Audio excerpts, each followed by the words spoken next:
कि जनशक्ति जनता दल के प्रचार होगा जी। हाँ कि तेज रफ्तार होगा जी। हाँ कि जेजेडी के खूब प्रचार होगा जी।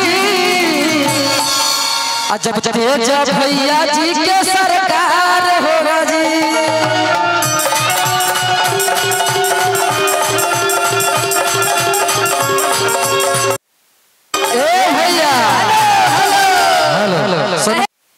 भैया इसका थोड़ा सा वोकल बढ़ा दीजिएगा कि जनुआ हमार जेजेडी लभार कहेंगे। अब भैया हमार सब तेज प्रताप जी के फैले। सुनिए ना कहेंगे आरे फेरो से बिहार में बाहर आए तो जी। जब तेज प्रताप भैया के सुना सरकार आए तो जी।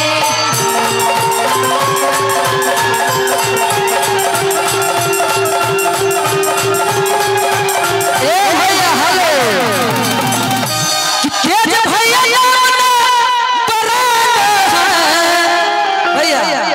भैया भैया ऐसा लोग हैं, विरोधी लोग हैं, हमारा जनसभा देख करके, हमारी भीड़ देख करके, हमारा जनता को देख करके घबरा रहा होगा। युवा हो, सुनो, युवा हो, नौजवान हो, ज्यादा चिल्लाओगे तो नस फट जाएगा, इसलिए ज्यादा नहीं चिल्लाना है। तो हमारे तेजू भैया का ये अरमान है एक सॉन्ग हो जाए। बहुत बढ़िया, बहुत बढ़िया। Hello hello hello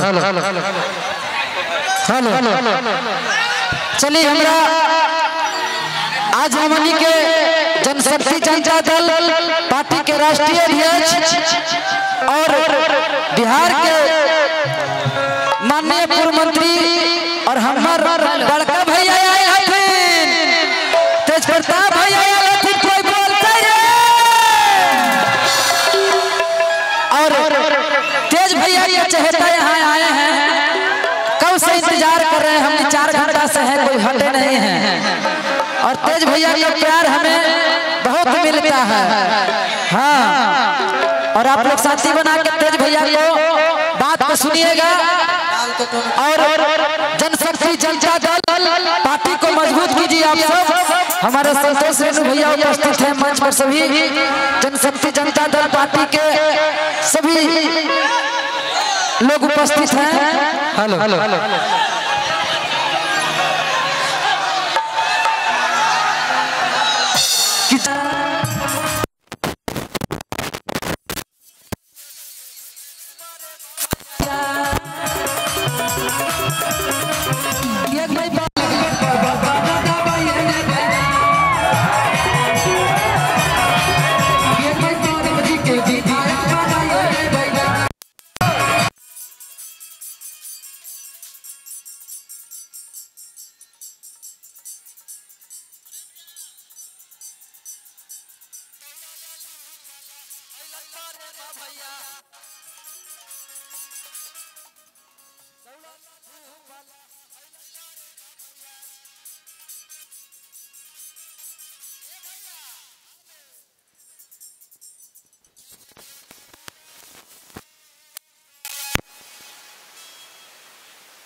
oh my God, चाची कह रहा है कि बड़ा मौका है कि हम मौका ही है, बियाह ना वाले पिलरवा के पापा ही है।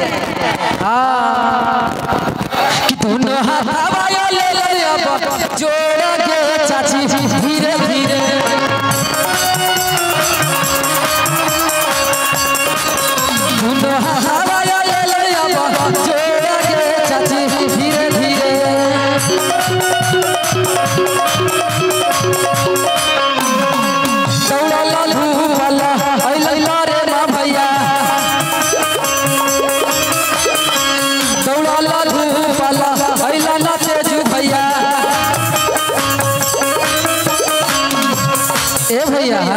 एक गीतिया के हमारे चाची लोग गाँव में गावा थे, बड़ा प्यार से गावा थे। उतने बाबा वाला गलछिया लावा था बाबा। ओ माय गॉड, मेरे को थाना पुलिस सब जानता है रे, वजीरगंज थाना भी जानता है। हाँ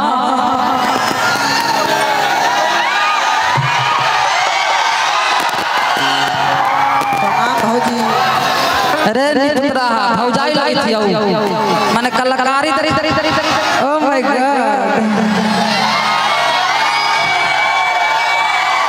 हाँ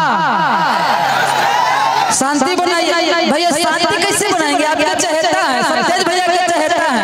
तेज प्रताप भैया हम कितना लोग चाहते हैं? हाथ उठाइए तो इस बार आशीर्वाद दे रहे हैं आप लोग। तो थोड़ा हम कलाकार हैं भाई, लोग के एंटरटेनमेंट नहीं कराएंगे तो कैसे होगा? आप समाज सेवी हैं, जनता को सेवा करते हैं, आपको जनता चुनेगा। हम तो कलाकार हैं, इन लोग हमको बनने वाले देखने आए हैं तो हो जाए। सोनम यादव को भी बुला रहे हैं तुरंत। हमारे चाची लोग आवाज कि दाउड़ाला धूपाला आहे आइला ना तेजू भैया। चाची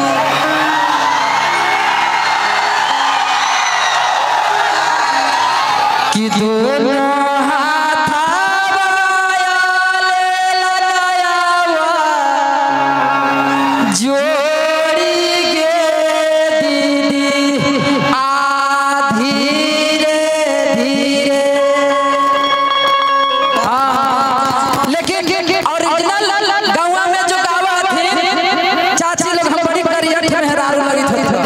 ऐसे कर ले हुआ था हमरा पर निपुत्रा लाइन में मारते। हाँ कीरी माझी मारी माझी माँ आहे बूंदा बारिश गए किया बाया गाना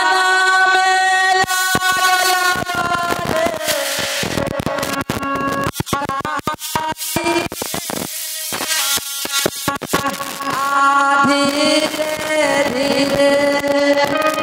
लेकिन कहे तो कर चाची धीरे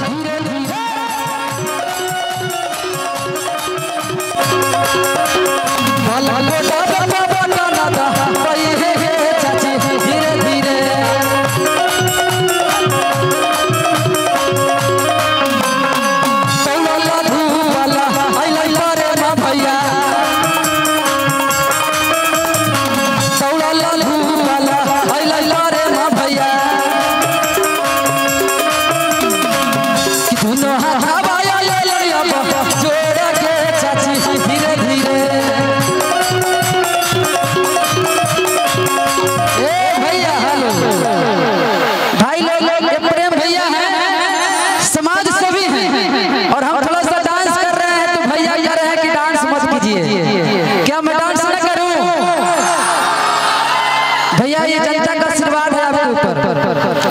जनता का आशीर्वाद, थोड़ा सा एंटरटेनमेंट होना चाहिए, है ना जी? आपसे रिक्वेस्ट है, आप चाहने वाले हैं और आप अपने अच्छे समाज से भी हम कलाकार हैं। अगर हम उछल कूद नहीं करेंगे तो हमको कौन देखेगा जी? अगर मई होगा मई हो कि यार वाला जिला आगे बढ़ल के रानिया आगे गाय जिला बढ़ल के रानिया अनही लगल लेकिन यही गीतिया के हम कहेंगे कि सुना सुना सुना भैया मजा दूर की साना कि हमारे रे भैया कर देई दिहा दे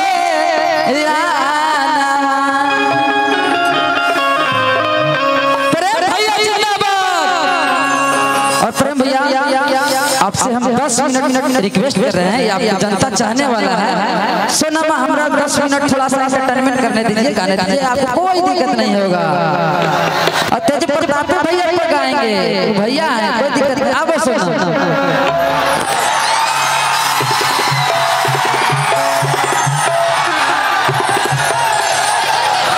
एगो माइक दीजिए। हाँ तेज प्रताप भैया, प्रेम भैया, पटना से कैमरा वाला कैसे हैं? हेलो भैया, इसको थोड़ा सा और वोकल बढ़ा दीजिए ना। कि सोना मामा आगे पटनवा करम बोडवे पदावई है। भैया प्रेम भैया, ये बिलरवा के पापा है भैया, बियाह नहीं हुआ, बाप बनल है। आपको हुरने की जरूरत नहीं है, कलच भी एक हाथ में रखते हैं।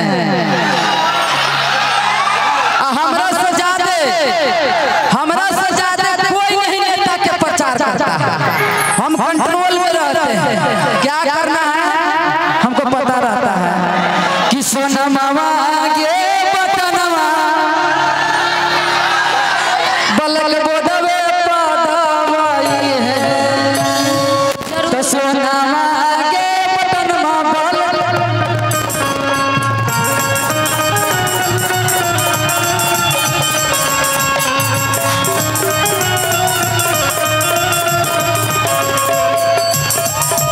भूखावा पजोई है, तू भुलाई है।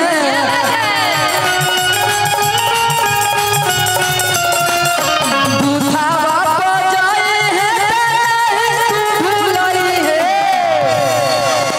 आ सोनमा गे कि चाची गे बटनवा बलक बोडवे पदावई है।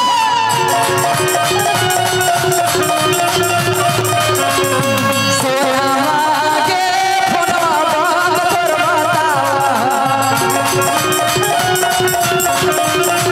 ए भैया हेलो कहेंगे कि अगे माई कौन भैया के गड़िया है झंडावा फहरतया भैया।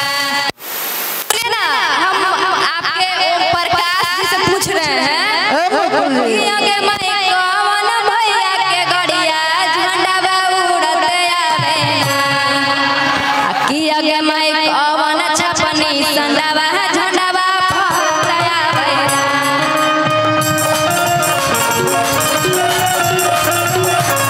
कि अगे माई कौन छपनी संडावा झंडावा फहरतया भैया।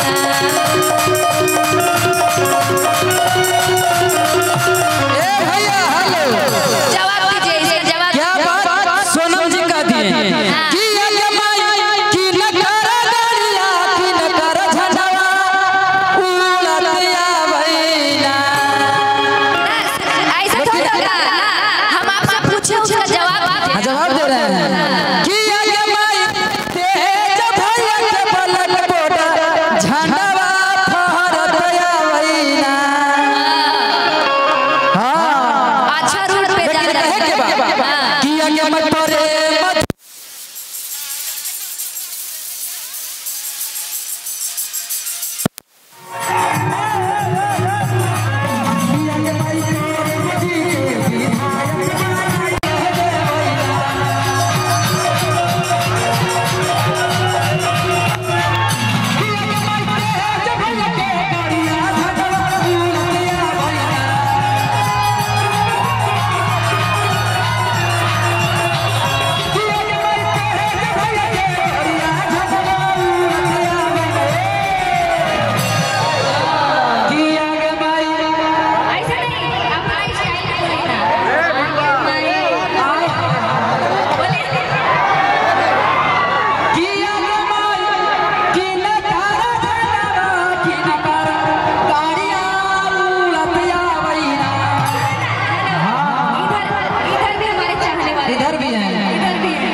कहेंगे, सुने ना, हेलो प्रेम भैया, कहेंगे जितने भी दर्शक लोग हैं ना जो हाथ हिला रहे हैं, हल्ला कर रहे हैं, वो आपसे प्यार करते हैं, शांत करवा दीजिएगा। मान लीजिए तो मन में ना रह जाएगा।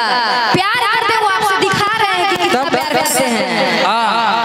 कहेंगे कि अगे प्रेम भैया के विधायक बना है ये चाची। अबरी प्रेम भैया के जिंदाबाद करी हा चाचा।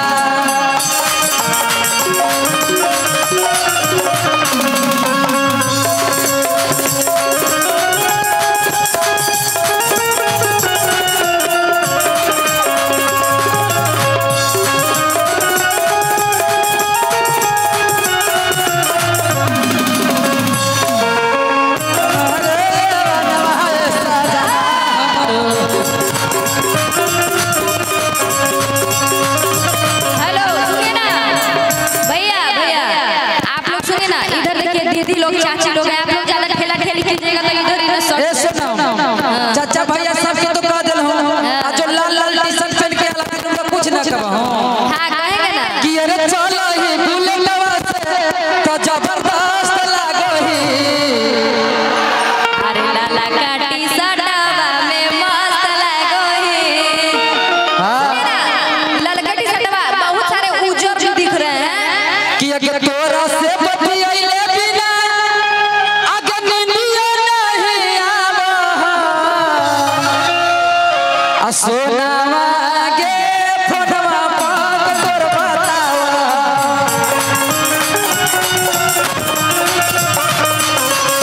सोनावा गे फोटवा पात तोर बतावा।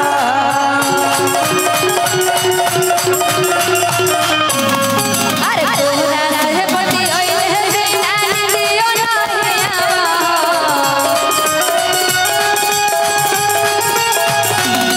अरे तोरा से बतियाइले बिना नींदियो नहीं आवो।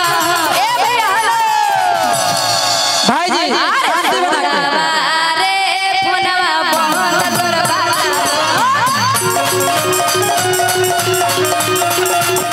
ए हेलो भैया कि अगे हमर सोनावा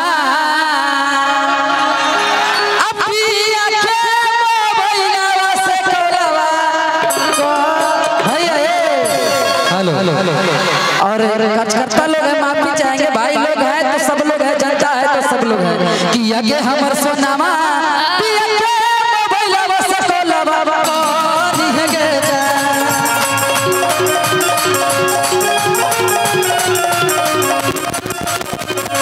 अब नहीं बात हो तो नहीं मुलाकात हो तो। नहीं बात हो नहीं मुलाकात हो। अब नहीं बात हो तो नहीं मुलाकात हो। भैया हेलो हेलो कि अगे हमर सोनावा आप पिया के मोबाइलवा से कोलवा आगे करिए जा। ऐसे तलाक हो जाएगा। तो अगे हमर सोनावा पिया के मोबाइलवा से कोलवा करिए।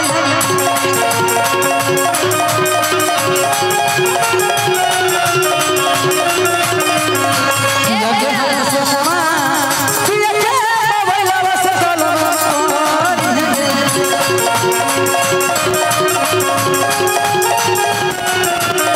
ए भैया हेलो कहेंगे कि अरे सुना चाचा चाची अब की बतिया ना